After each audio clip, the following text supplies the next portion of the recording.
Hey folks, this is Mike Tango Whiskey.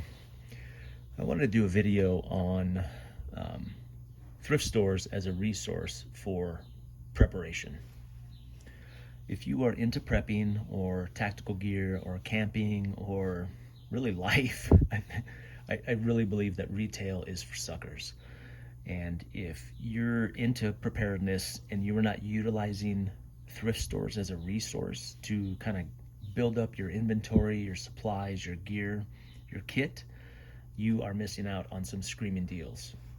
Using thrift stores has enabled me to drastically increase my preparedness where I normally would not be able to afford to do that if I was buying these things retail. So what I have here is a pile of things that are kind of representative of what I normally find in thrift stores and some of the areas that I always look at when I go into thrift stores.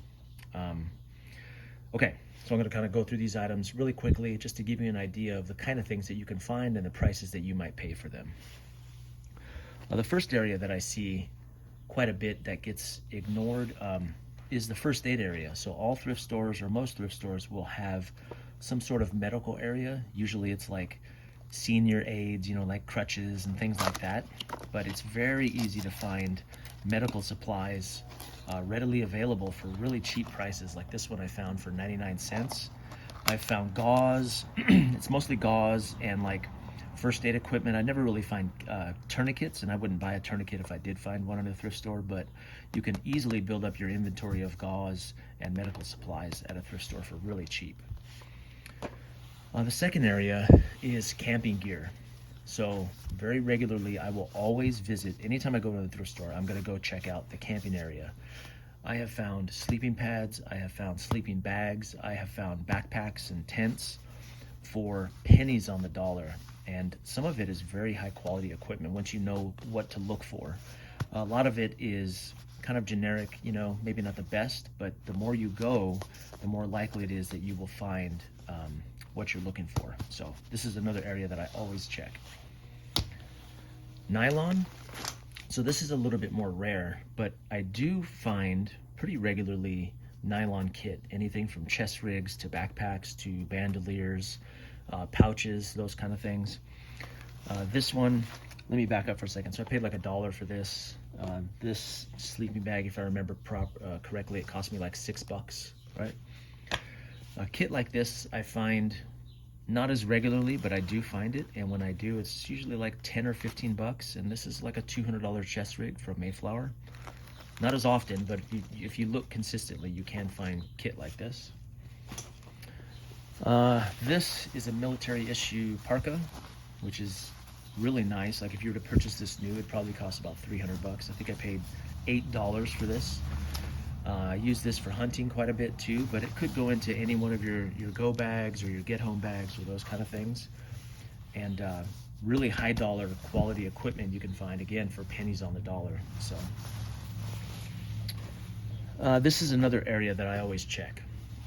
I always check the footwear, boots in particular. So this pair of Solos I think retails for like 250 bucks or something, and I think I paid $12.99 for them in my size. So all of my footwear comes from thrift stores, and I regularly will check these areas and find really some gems when it comes to footwear that's not really worn. You want to look for wear like around the edges and the soles to see how much, but you can consistently find very high quality boots, again, for pennies on the dollar. So this was an awesome find. I was super happy about these. Another area that I always look for when I go into thrift stores, or I look at, is water containers. So anything from water jugs. I personally have a thing for single wall stainless water bottle containers. I have a problem, actually. Someday I'll do a video on my collection. But you can find these all the time. Nalgene bottles I find on the regular, and I find stainless steel water containers as well. And what this enables me to do is to put one of these in every bag that I have, every car that we own, and keep some at work, keep some around the house for the kids' activities. So it's really useful because if there's ever an emergency, you have ways to carry and transport water when you need it. So really cool area to check. And the last one that I look at every single time I'm in a thrift store is going to be the backpacker bag section. I consistently find high quality bags for pennies on the dollar. Again, this is a North Face Recon, pretty common bag. It's great for an EDC bag, but I think I paid $5 for this bag at a Salvation Army.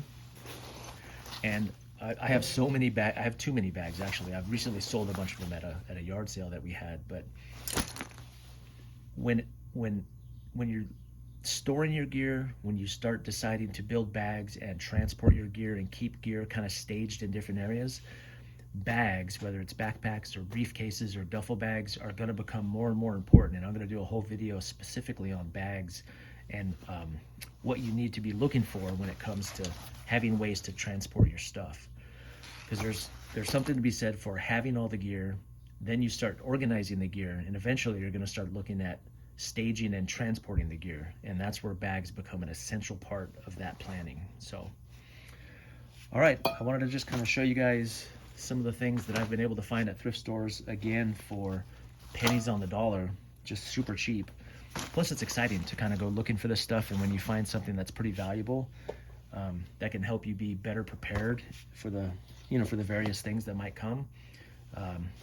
Yeah, you should be using thrift stores as a resource because it could be very valuable. And again, I really do believe that retail is for suckers. Aside from some very specific items when it comes to like kit and gear, you can find a lot of this stuff that's going to be useful to you for very, very cheap. And it'll enable you to get prepared much faster and much easier than you would normally be able to afford to do it. So, all right, this is Mike Tango Whiskey. Godspeed.